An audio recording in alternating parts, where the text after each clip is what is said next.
We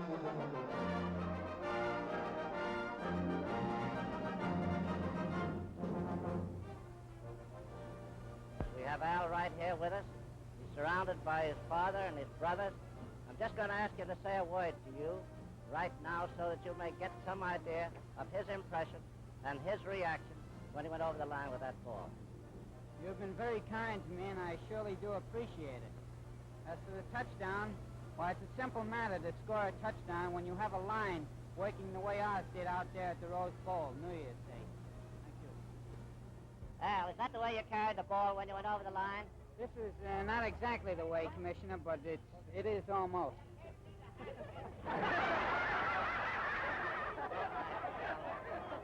I wonder whether your experience out there in the Rose Bowl made you any better mud horse than you were before. What do you think? Was the mud very deep out there? No, the field was in surprisingly good condition for the amount of rain which fell 2 days before the game. The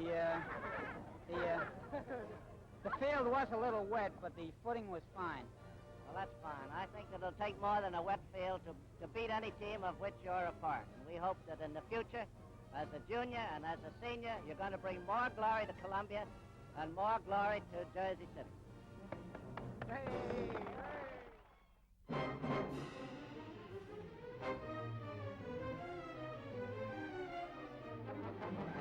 100,000 Austrian farmers, the backbone of the nation, assembled here in Vienna to pledge allegiance to Chancellor Dollfuss just a few days before the socialist flare-up, which has plunged the country into a veritable civil war.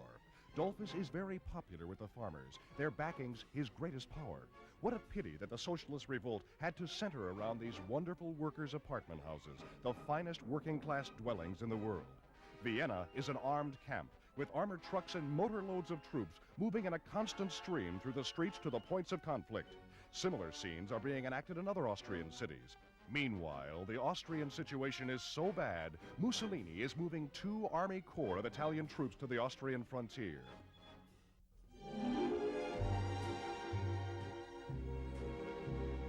New York City.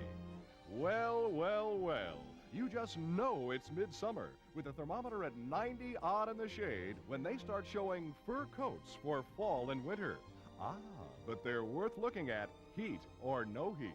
There's a beautiful white ermine with a huge cape collar of imperial silver fox.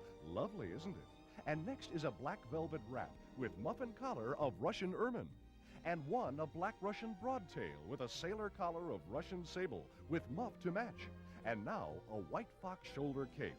It's tied at the neck with white satin. Plenty swanky, too, and no mistake. And here's a cape of imperial silver fox with a velvet lining.